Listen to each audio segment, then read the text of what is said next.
ఓం గంగణపతయే నమః శ్రీమాత్రే నమః ఐం సరస్వత్యై నమః యా దేవీ సర్వభూతేషు మాతృరూపేణ సంస్థిత నమస్తస్యై నమస్తస్యై నమస్తస్యై నమో నమః. క్లీం కృష్ణాయ గోవిందాయ గోపీజనవల్లభాయ శ్రీకృష్ణ పరబ్రహ్మణే పరంజ్యోతిషే నమో నమః. శ్రీకృష్ణ పరమాత్మనే నమో నమః. ఓం నమో భగవతే మేధా దక్షిణామూర్తే మహ్యం మేధాభ్యగ్యం ప్రయచ్చ స్వః. క్రీం క్రీం మహాకాళికాయ నమో నమః. శ్రీరామ జయ రామ జయ జయ రామ రామాయ నమో నమః. ఓం నమో భగవతే అరుణాచలేశ్వరాయ నమః. ఓం శరవణ భవాయ నమః. యూట్యూబ్ ప్రేక్షకులందరికీ కూడా నమస్కారం అండి. నేను పాలపర్తి గురునాథ శర్మ జ్యోతిషం వాస్తు సిద్ధాంతిని.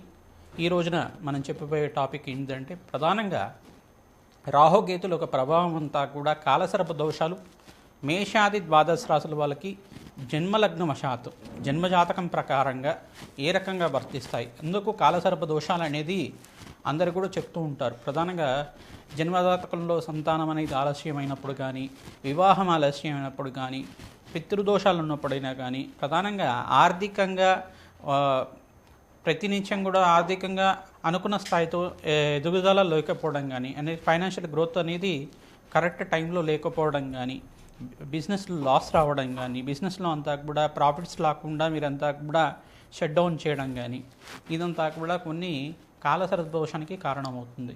ప్రధానంగా చూసుకుంటే ప్రతినిత్యం కూడా ఈ యొక్క జన్మజాతకం వశాత్తు లగ్నాన్ని ప్రధానంగా చూసుకొని జాతకాన్ని అంతా కూడా విశ్లేషణ చేయించుకోవడం వల్ల జ్యోతిషంలో మీకు అంతా కూడా పరిష్కారం జరగడానికి ఆస్కారం ఉంటుంది. ప్రధానంగా దత్తనాడి ప్రకారంగా అయినా కానీ, ఈ యొక్క గోచారీత్యా జాతకరీత్యా కానీ, ప్రధానంగా మీకు జన్మజాతకంలో ఉండే గ్రహాల యొక్క ప్రభావమే ప్రధానంగా ఉంటుంది. ప్రధానంగా జాతకరీత్యా చూసుకుంటే లగ్నము, పంచమ స్థానము, చతుర్థ స్థానము మరియు సప్తమ స్థానము, అష్టమ స్థానము, నవమ స్థానము, దశమ స్థానము, ద్వాదశ స్థానంలో అంటే ద్వాదశ స్థానం అనేది మన వ్యయస్థానం అంటారు. ఈ స్థానాల్లో కనుక రాహుకేతులంతా కూడా సమసప్తకాల్లో ఉంటారు. ఎప్పుడైనా కానీ అపసవ్య దిశలో వాళ్ళంతా కూడా భ్రమణం అనేది ఉంటుంది. ప్రధానంగా చూసుకుంటే రాహుకేతులంతా కూడా ఛాయాగ్రహాలుగా చెప్పడం జరుగుతుంది. సర్పజాతికి చెందిన గ్రహాలుగా, సింహికా గర్భ సంభూతులుగా చెప్పడం జరుగుతుంది. ప్రధానంగా రాహుకేతులంతా కూడా మోక్ష జ్ఞానాన్ని ప్రసాదించడానికి, కర్మఫలదాన్ని అంతా కూడా అనుభవించే విధానికి చేయడానికి ఈ యొక్క కర్మఫలదాతలుగా చెప్పడం జరుగుతుంది. ప్రధానంగా రోగకారకులుగా కూడా చెప్పడం జరుగుతుంది. ప్రధానంగా చూసుకుంటే జన్మజాతకమే ప్రధానమైన జాతకంగా ఉంటుంది. కావున వివిధ జాతకాల్లో ఉంటే ఈ యొక్క ప్రతి ఒక్క నవగ్రహాలన్నీ కూడా రాహుకేతు మధ్యలో అంతా కూడా స్తంభంలో ఉంటాయి. కనుక లగ్నం నుంచి అయినా చూసుకోవచ్చు, రాశి నుంచి అయినా చూసుకోవచ్చు. ఎక్కువ గ్రహాలన్నీ రాహుకేతుల యొక్క మధ్యలోనే ఉంటాయి. కనుక ప్రధానంగా ఈ స్థానాల్లో కనుక ఉంటే రాహుకేతు మధ్యలో ఎక్కువ గ్రహాలన్నీ కూడా మధ్యలోనే ఉంటాయి, స్థిరంగా ఉంటాయి. దాన్ని కాలసర్పదోషం అంటారు ప్రథమంగా. అయితే పంచమ స్థానంలో రాహు ఉండి, అంగారకుడు ఉండి, లగ్నవశాత్తుగా ఉండి, మళ్ళీ సమసప్తకాల్లో అంతా కూడా రాహుకేతులు అంతా కూడా స్థిరంగా ఉంటారు. కావున దాన్ని కూడా ఏంటిదంటే కొన్ని రకాలుగా కాలసర్ప దోషాలు అనేది వర్తిస్తాయని చెప్పేసి చెప్పుకోవడం జరుగుతుంది. ఆ జాతకం చూస్తేనే కాకుండా కొన్ని ప్రశ్నలు అనేది యజమాని అడిగి తెలుసుకోవాల్సి ఉంటుంది. అంటే మీ పూర్వీకులు ఎవరైనా కానీ పొరపాటున పూర్వీకులు అందరూ కూడా వ్యవసాయం చేసేవాళ్ళుగా ఉంటారు. వ్యవసాయంలో చేసేటప్పుడు అనుకోకుండా సర్పానికి ఏమైనా హాని చేయడం కానీ, అనుకోకుండా సర్పం ఇంట్లోకి వచ్చిందంటే దాన్ని ఊరు బయట తీసుకెళ్ళి చంపడం అనేది చేస్తూ ఉంటారు. అంటే దోషం అనేది సర్ప దోషం అనేది వర్తిస్తూ ఉంటుంది అక్కడ తెలియకుండా. అంటే ఆపద్ధర్మానికి మన ప్రాణాలను రక్షించుకోవడానికి కొంతమంది ఈ రకంగా చేస్తూ ఉంటారు. అంటే సర్పజాతికి చెందిన అంటే దేవత సర్పాన్ని కనుక హాని చేస్తే దాని దోషం అనేది సర్పశాపం అనేది వర్తిస్తుంది. కానీ ఇంట్లో పుట్ట ఉండడం, కొంతమందికి ఇంట్లో వాల్మీకం అనేది ఉండడం అనేది జరుగుతూ ఉంటుంది. ఇంట్లో పుట్టలు ఉంటాయి. కొంతమందికి మీ యొక్క పొలంలో అంతా కూడా పుట్టలు వెలసడి ఉండడం, దాంట్లో అంతా కూడా సర్పాలు నివాసంగా ఉండడం జరుగుతూ ఉంటుంది. కొంతమందికి ఈ యొక్క పొలాల దగ్గర అంతా కూడా, బావిల దగ్గర అంతా కూడా కొన్ని ప్రాంతాల్లో అంతా కూడా ఈ పుట్టలు అనేది ఉండడం జరుగుతుంది.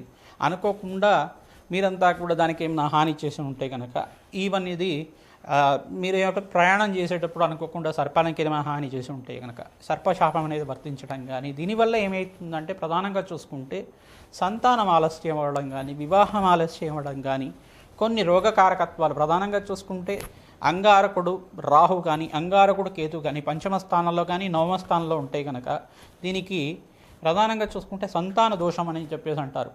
ఈ వంధ్యా దోషాలని చెప్పేసి అంటారు. కాక వంధ్యా దోషాలు అంటారు, అంటే గర్భస్థ దోషాలు అని చెప్పేసి అంటారు. దీని యొక్క దోషాలంతా కూడా దోషాలకి ప్రధానంగా చూసుకుంటే ఈ యొక్క పీసీఓడి ప్రాబ్లమ్స్ కానీ, ఈ యొక్క ప్రధానంగా చూసుకుంటే హార్మోనల్ డిసార్డర్ కానీ, ఈ యొక్క పీసీఓసి ప్రాబ్లమ్స్ కానీ, పీసీఓఎస్ ప్రాబ్లమ్స్ కానీ, ఇట్లాంటిది అనేది గర్భదోష కారకత్వాలుగా ఉండడం జరుగుతుంది.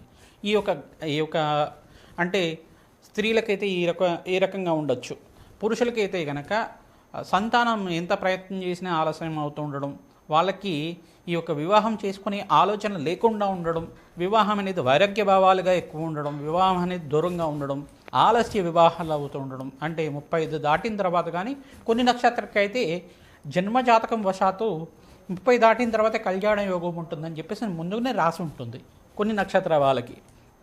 అదే కాకుండా జాతకరీత్యా ఉండే గ్రహ దోషము, గ్రహ కారకత్వాలు, సర్పదోషం కావచ్చు, పితృశాపం కావచ్చు, స్త్రీ శాపం కావచ్చు, ఇవన్నీ కూడా కారకత్వాలు అవుతూ ఉంటాయి.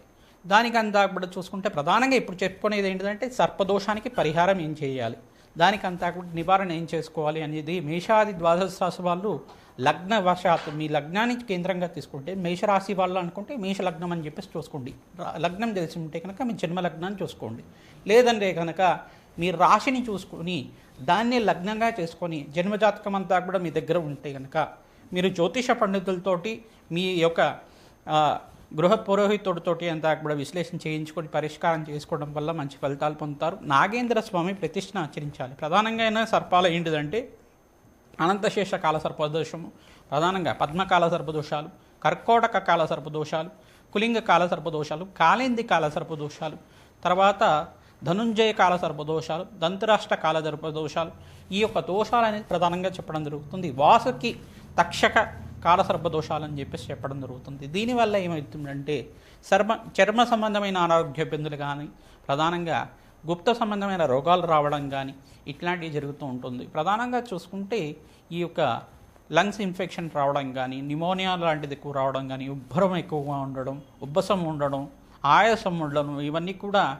కారణమవుతుంది. అంటే చిత్త చాంచల్యం అనేది ఉంటుంది. కొంతమందికి ఏంటంటే కొంచెం డిసార్డర్లుగా ఉంటారు, మైండ్ ఎదుర్కోపోవడం కానీ డిసార్డర్ అనేది ఉంటుందన్నమాట, మెంటలీ డిసార్డర్లుగా ఉంటారు. ఇట్లాంటి కారకత్వాలను రాహుకేతు ప్రభావం వల్ల ఉంటుంది. ప్రధానంగా చూసుకుంటే ప్రధానంగా ఈ యొక్క రోగ కారకత్వాల నుంచి బయటపడడానికైనా కానీ జాతకరీత్యా యొక్క గ్రహ ప్రభావం ఏ రకంగా ఉంటుంది, రాహుకేతు ప్రభావం అంతా కూడా ఏ రకంగా ఉంటుంది, దాని నుంచి బయటపడడానికి ఏం పరిష్కారం ఆచరించాలో వివరంగా చేయడం జరుగుతుంది. ప్రధానంగా కుక్కి పుణ్యక్షేత్రం దగ్గర కుక్షి అంటారు, కర్ణాటక ప్రాంతంలో అంతా కూడా మనకి కుక్కి పుణ్యక్షేత్రం అంతా కూడా వాసుకి పుణ్యక్షేత్రం అంటారు. సుబ్రహ్మణ్య స్వామి యొక్క వెలిసి ఉన్నారు సర్పరూపంలో అక్కడంతా కూడా. అక్కడ సర్ప సంస్కార పూజ అనేది ఆచరిస్తూ ఉంటారు.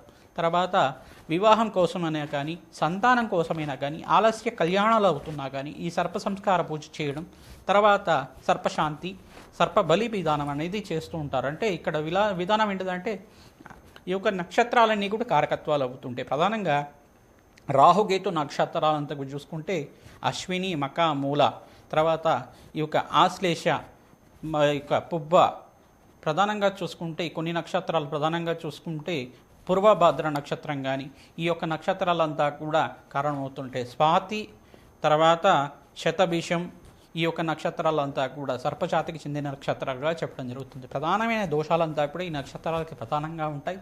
ఈ నక్షత్రాలంతా కూడా సర్పజాతికి చెందినవి కావున ఈ నక్షత్రాలకి జప హోమాది కార్యక్రమాలతో పాటు నక్షత్ర బలిని చేసుకోవడం జరుగుతుంది. ప్రధానంగా ఆశ్లేష నక్షత్రం అనేది ప్రధానంగా, మూల నక్షత్రం అనేది ప్రధానంగా, మకా నక్షత్రం అనేది ప్రధానంగా సర్పదోషానికి కారణమవుతుంది.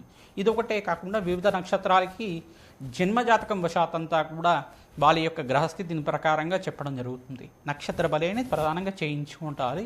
ప్రధానంగా ఈ దోష నివారణకి ఈ సర్ప సంస్కారమే పూజనే కాకుండా దగ్గరలో ఉండే దేవాలయంలో కానీ, పుణ్యక్షేత్ర ప్రాంతంలో అయినా కానీ, నదీ ప్రవాహ ప్రాంతంలో అయినా కానీ సర్ప ప్రతిష్ట నాగుల్ని అంతా కూడా సర్పజాతికి చెందిన జోడు నాగులనంతా కూడా ప్రతిష్ఠ చేయడం, రావి చెట్టు, వేప చెట్టు ఉండే ప్రాంతం దగ్గర ప్రతిష్ఠ చేయడం వల్ల దానికి ప్రతినిత్యం కూడా మంగళవారం పూట ఈ యొక్క చిమ్మిలిని నివేదన చేయడం వల్ల, నువ్వులు ఉండలేనంతా కూడా నివేదన చేయడం వల్ల సర్పదోష నివారణ కలుగుతుంది, వంశాభివృద్ధి కలుగుతుంది.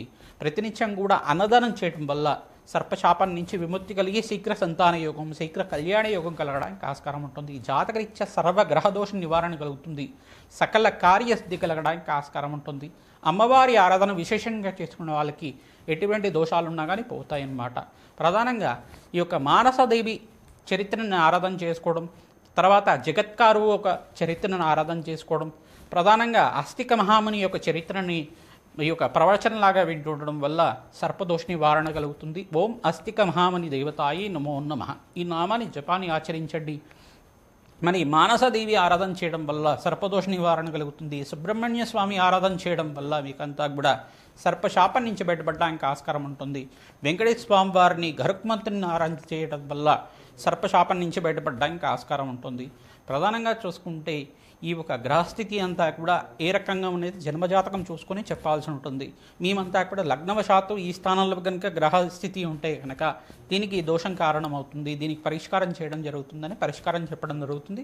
మీ జన్మజాతకాన్ని అంతా కూడా మా యొక్క ఫోన్ నెంబర్కి మీరు వాట్సాప్ చేస్తే కనుక మీకు ఎటువంటి దోషాలు ఉన్నాయి, ఎటువంటి సర్పశాపాలు ఉన్నాయి, సర్పదోషాలు ఉన్నాయి, దానికంతా కూడా ప్రశ్నారూఢ ప్రకారంగా ప్రశ్న వేసి మీకంతా కూడా దత్తనాడి ప్రకారంగా విశ్లేషణ చేయడం జరుగుతుంది. వేదిక జ్యోతిష్యం ప్రకారంగా చెప్పడం జరుగుతుంది. మీకంతా కూడా శాంతి హోమాది కార్యక్రమాలు ఆచరించడం వల్ల మనోవాంఛలంతా కూడా తీరడానికి, అఖండ ఐశ్వర్యము, సత్సంతాన యోగం, పుత్రపౌత్రాది సమృద్ధి కలగడానికి ఆస్కారం ఉంటుంది. శీఘ్ర కళ్యాణ యోగం సిద్ధించడానికి, అష్టేశ్వర ప్రాప్తి కలగడానికి ఆస్కారం ఉంటుంది. వృషభ రాశి జాతకులకి ప్రధానంగా లగ్న చక్రవశాత్తు వృషభ లగ్నాన్ని కేంద్రంగా చూసుకొని విశ్లేషణ చేయడం జరుగుతుంది. మీ జాతకంలో రాహుకేతు దోషాలు కానీ కాలసర్ప దోషాలు కానీ ఉన్నాయా, దీన్ని విశ్లేషణ చేసుకోవడం వల్ల పరిష్కారం జరుగుతుంది. ప్రధానంగా రాహుకేతు మధ్యలోనే మిగతా 7 గ్రహాలన్నీ కూడా స్తంభాల్లో ఉంటాయి కనుక, రాహుకేతు మధ్యలోనే ఉంటాయి కనుక ఎక్కువ గ్రహాలు ఉండడం వల్ల దాన్ని అంతా కూడా కాలసర్ప దోషంగా చెప్పడం జరుగుతుంది. సర్పశాపం అనేది తెలుసుకోవడం జరుగుతుంది.